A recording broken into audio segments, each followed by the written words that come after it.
मित्रों नमस्कार। आज बड़े एक सौभाग्य का विषय है। मैं अभी आपके सामने भविष्यवाणिका के संदर्भ में मैंने ये 4-5 एपिसोड आपको बनाए और आपको कैसे लगे। और मुझे लगता है कि जिस तरह से रिस्पांस आया है और जो आपके प्रश्नों वगैरह पूछे गए हैं काफ़ी अच्छे और रोचक रहे हैं। और आज संयोग रहा कि पंडित काशीनाथ जी मिश्र, जिन्होंने इस भविष्यवाणिका को लगातार उड़िया भाषा से अन्य भाषाओं में निकाल रहे हैं, और दूसरा भविष्यवाणिका के अनुसार वह कार्य भी कर रहे हैं कि भविष्यवाणिका में क्या है और किस प्रकार से देश दुनिया को रहना चाहिए, भगवान कल के अवतार के समय में कैसे लोग रह पाएंगे, उस पर तमाम प्रकार के वह कार्य कर रहे हैं।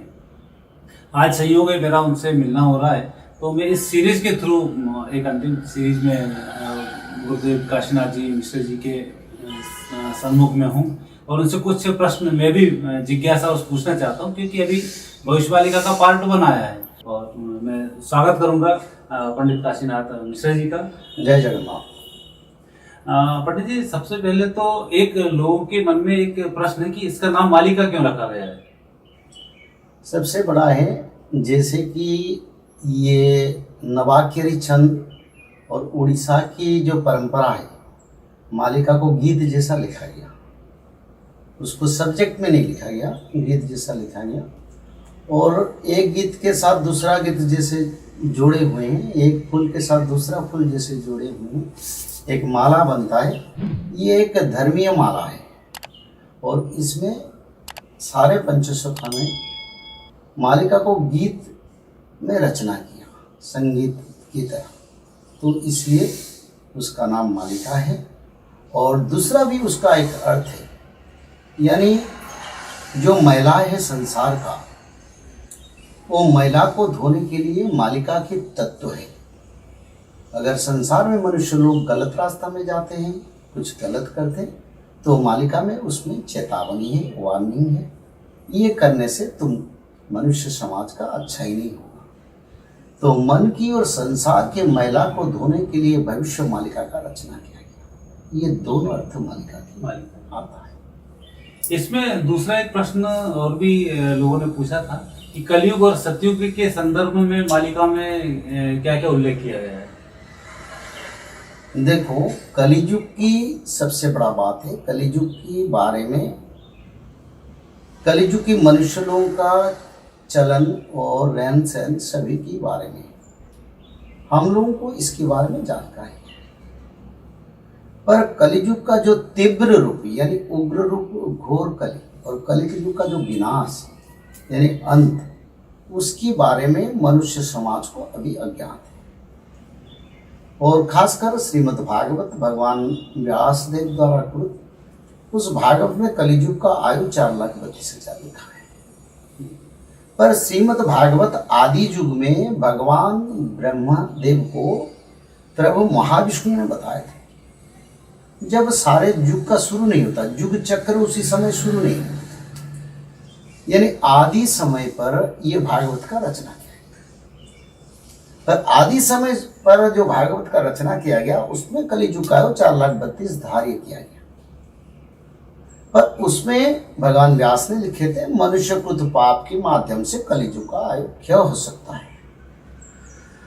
पर भविष्य पुराण, भविष्य मालिका, श्रीमद् महाभारत, विष्णु पुराण, वायु पुराण, सूर्य सिद्धांत, मनुश्रुति, ये बहुत बाद में लिखा गया। यानी कलियुग के आरंभ में मनुश्रुति, यानी अभी जो मनु शासन कर रहे हैं उनका नाम वैवस्वत मनु है, और उन्होंने मनुश्रुति का रचना किया कलियुग के बारे में, मनुष्य लोगों का कैसे रहना है, कैसे काम कार्य करना है, कलियुग को कितना समय बीतेगा, और कलियुग का आयु क्यों विघटन होगा, और कितना आयु कलियुग को भोग होगे, फिर मनुष्य लोग संगम युग यानी आद्य सत्य युग को जाएंगे। ये मनुश्रुति में लिखा है।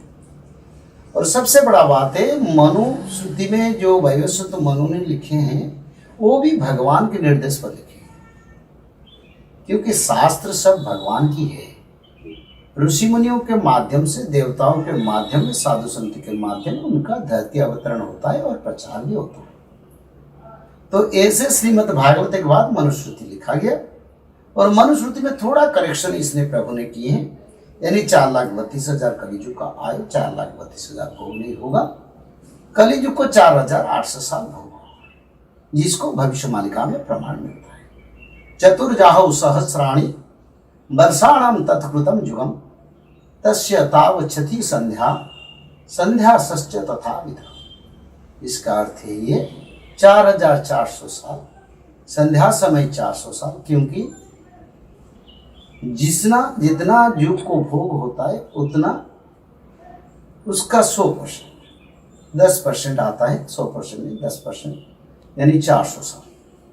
तो 4400 साल संध्या समय, 4400 साल युग का भोग समय और 400 साल संध्या, टोटल उसको मिला के 4800 साल कलियुग को भोग होगा। इसके बारे में वैवस्वत मनु ने मनुस्मृति में रचना की। तो इसका अर्थ ये हम मनुस्मृति को लेके चलना पड़ेगा, क्योंकि कलियुग के बारे में उसमें स्पष्ट वर्णन है और भागवत के बाद भगवान के निर्देश पर उन्होंने वही शास्त्र लिखे। और भविष्यवाणी का भी कलियुग की समय में लिखा गया, आज से 600 साल पहले। भगवान की परम सखा, भगवान की नित्य सखा गोलोक धाम की और द्वापर युग की वही सखाओं ने, और उसमें ब्रह्म गोपाल महापुरुष अच्युतानंद और चारों सखा ने मिलकर कलियुग की आयु के बारे में भगवान के निर्देश पर 5000 साल कलियुग का भोग होगा यही लिखे। तो बाद में जो शास्त्र लिखा जाता है उसमें करेक्शन होता है। तो ये करेक्शन हुआ है, लोगों का जो धारणा है, जो भावना है 4 लाख पति, उसको सभी शास्त्रों को पढ़ने से उनको सही तत्व मिलेगा। जय जय जी। इसमें गुरु जी एक लोगों के प्रश्न भी काफी इसमें पूछे गए हैं। वो प्रश्न ये है कि जैसे कलयुग अब समाप्त होगा, सतयुग का प्रारंभ होगा, और जो नियम के अनुसार तभी इस नियम से तृतीय विश्व युद्ध चल रहा है, और भारतीय संस्कृति के नियम अनुसार तो मुझे लग रहा है चौथा विश्व युद्ध है एक तरीके से।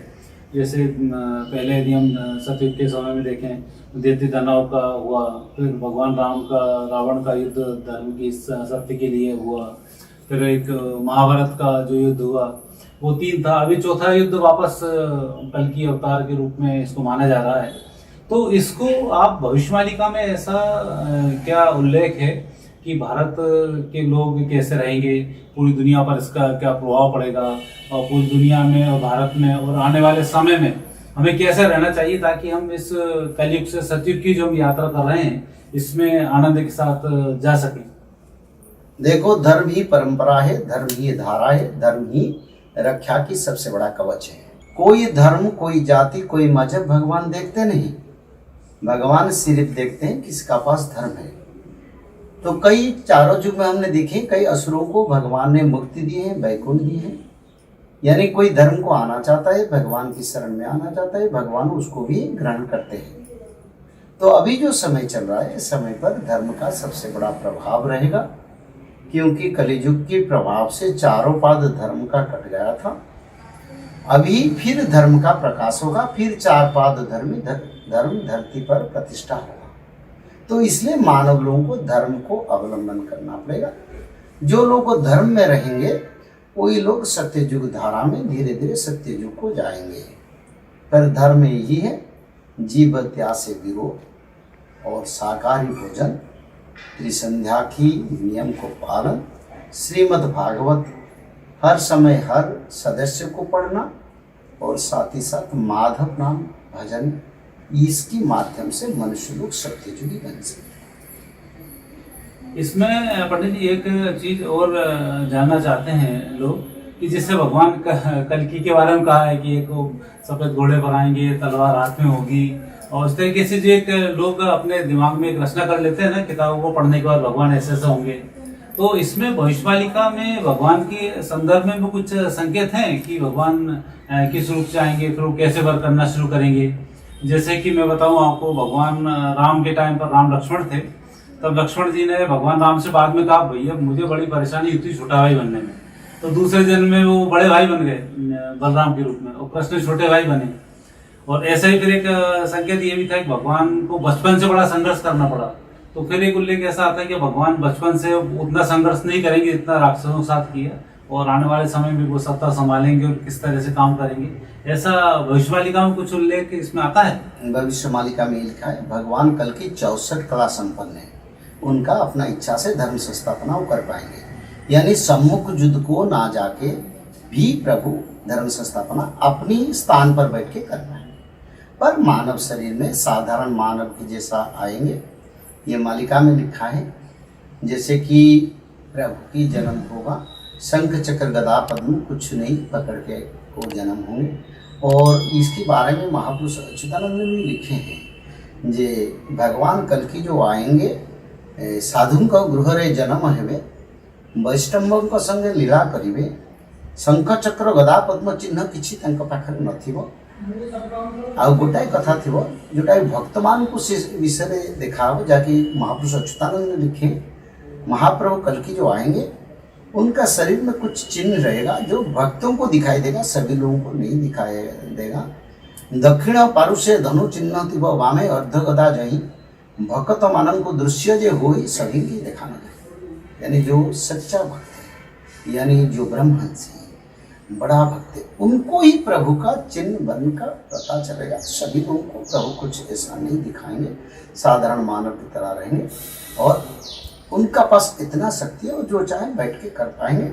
और अंत समय में सब बड़े बड़े असुर जो बच जाएंगे, उसी समय में इंद्रदेव उनको लाके अश्व प्रदान करेंगे। जैसे महाभारत युद्ध से शुरू कर से जब प्रभु ने युद्ध किए तो देवता लोगों ने प्रभु को सहयोग किए हैं, तो इस युग में इंद्रदेव ने वेगवंत नाम के अश्व प्रदान करेंगे, जिसकी ऊपर चढ़ के प्रभु कभी 47 दिन तक सारा विश्व परिक्रमा करके जो जो असुर बच जाएंगे उस सभी को विनाश करके फिर सत्य धर्म न्याय और सत्य शांति दया क्षमा मैत्री को धरती पर स्थापना। चल चलते मैं एक प्रश्न और जानना चाहता हूँ, जैसे अभी आपने भगवान के संदर्भ में भी ये बताया। दूसरा अब क्योंकि नया युग अब प्रारंभ हो रहा है, प्रारंभ हो ही गया, हो गया है जी, नया युग आरंभ हो गया। कली युग का अंत हो चुका है, सत्य युग का आगमन हो चुका है। धरती पर सत्य युग का लक्षण दिखाई दे रहा है।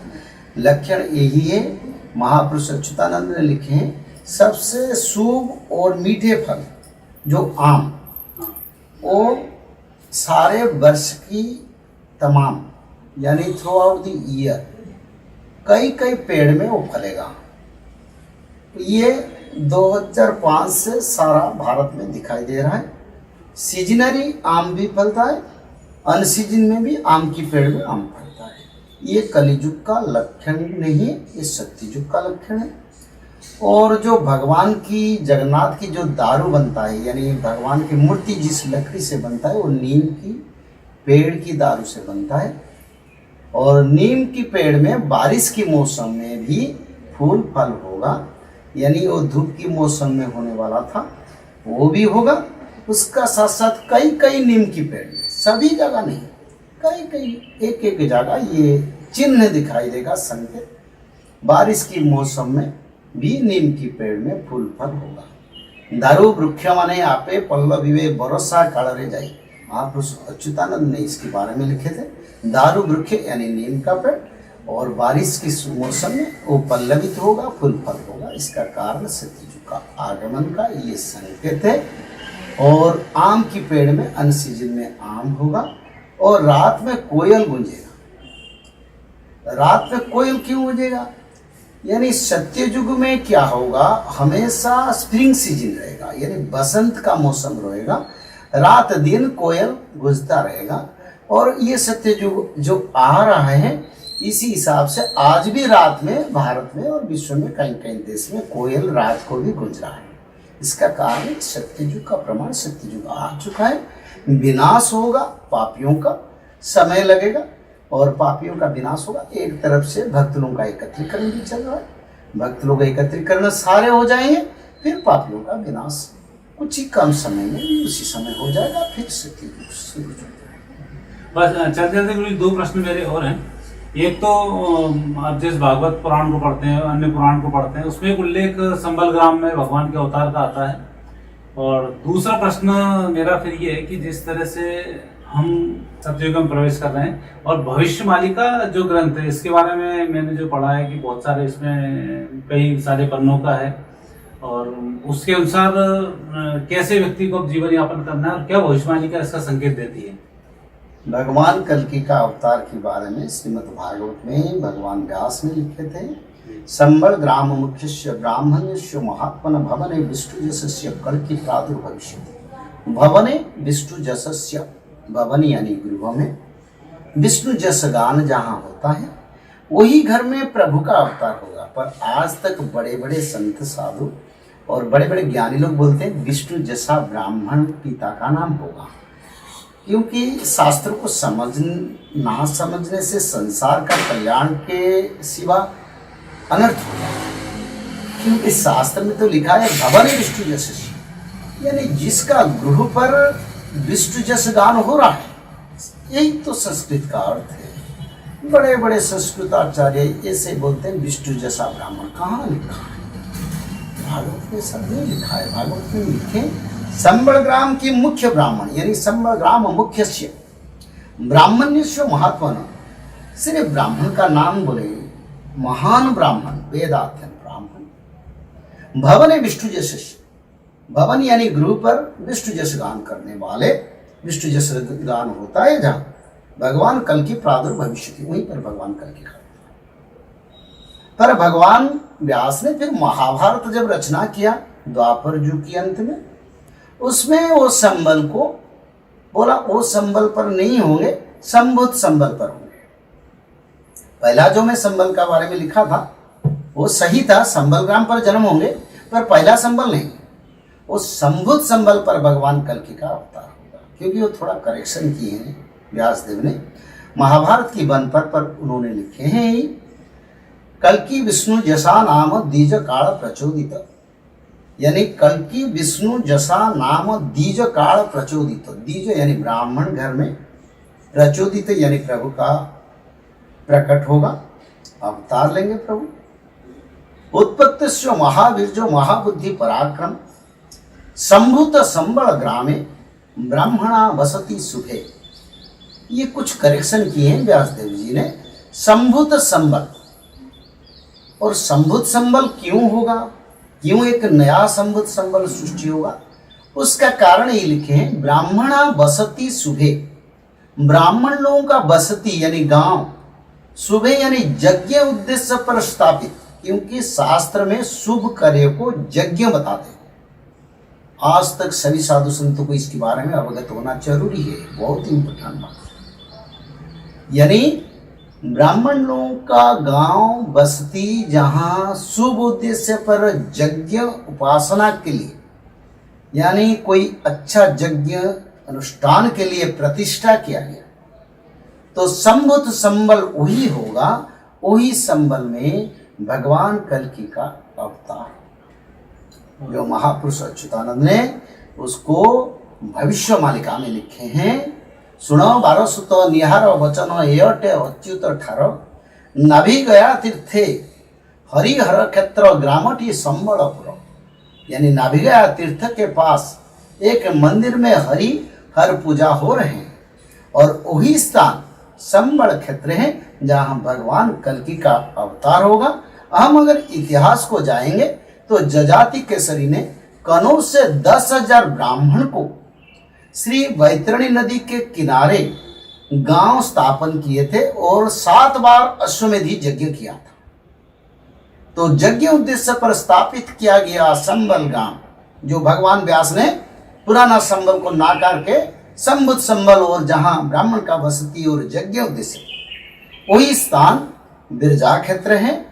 और वहीं पर जजाति किशन ने 10,000 ब्राह्मण लाके 7 बार अश्वमेध यज्ञ किया था, और वही ब्राह्मण लोगों का गांव स्थापन किया गया था।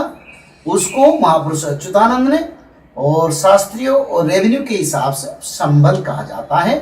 और अभी वो बिरजा क्षेत्र की पूर्व भाग पर जहाँ जोगमाया क्षेत्र है, और जोगमाया क्षेत्र की जोगमाया घाट, हरिहर क्षेत्र, पद्म पोखरी यानी पद्म का जलाशय, और कनक दुर्गा की आस्थान की करीब पर भगवान कल्कि का अवतार होगा भविष्य मालिका में।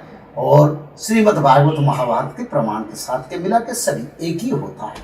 तो इसका अर्थ भगवान कल्कि संबुद्ध संबल और ब्राह्मण लोगों का जहाँ गांव यानी बसती स्थापन किया गया शुभ उद्देश्य यानी यज्ञ उद्देश्य पर, उसी स्थान पर भगवान कल्कि का अवतार होगा, हो ही चुका है और भक्त लोगों का एकत्रीकरण चल रहा है, धर्म से स्थापना होगा। जय जगन्नाथ। बस एक चलते रहते एक छोटा सा प्रश्न, क्योंकि लोगों के मन अभी एक बड़ी दुविधा है, वो दुविधा भारतवासियों के मन में बहुत है कि पूरी पृथ्वी पर भारत का अपनी कोई सनातन धर्म की कोई भूमि नहीं है। मतलब भारत के यदि हिंदू राष्ट्र बनाना चाहते हैं तो उसके पास कुछ नहीं है, मुस्लिम राष्ट्र इतने हैं, ईसाई इतने हैं। लेकिन अब कल जो भविष्यवालिका में इसका उल्लेख है, जो तृतीय विश्व युद्ध चलता रहेगा उसमें इस भारतवंशियों का होगा क्या? एक बड़ा अंदर से गहरा प्रश्न लोगों के अंदर एक भयसा बना हुआ है कि अब हमारा क्या होगा यदि ऐसा युद्ध होता है कि सारे लोग अपने अपने संपन्नताओं में हैं और यही है कि लोग अपने आप को कमजोर महसूस करते हैं। तो उसके संदर्भ में भविष्यवालिका में क्या उल्लेख है, तो इसके बाद अपन इसको समाप्त करेंगे। भारत को मिला के नेपाल में भी हिंदू राज्य देश है और नेपाल में गोहत्या कोई करेगा तो उसको 20 साल सजा है, यानी वहीं पर गोमाता का हत्या नहीं होता है। वो भी हिंदू कल्चर है, हिंदू देश है। मानो चारों युग में, सत्य युग में 4 पाद धर्म, त्रेता में 3 पाद, द्वापर में 2 पाद, कलियुग में 1 पाद। इसका कारण भारत में जितना सनातनी है विश्व की लोक संख्या से 1 भाग नहीं, हम 20-25%। तो हमारी संख्या कुछ कम नहीं है। युग के अनुसार धर्म जितना रहना जरूरी है उसी हिसाब से हमारी जनसंख्या है और हम उसी स्थिति पर हैं। फिर 4 पाद धर्म होगा सत्य युग में, जब 4 पाद धर्म यानी विश्व में सभी राष्ट्रों में सनातन धर्म बनेगा और इसको भगवान कल्कि के माध्यम में होगा।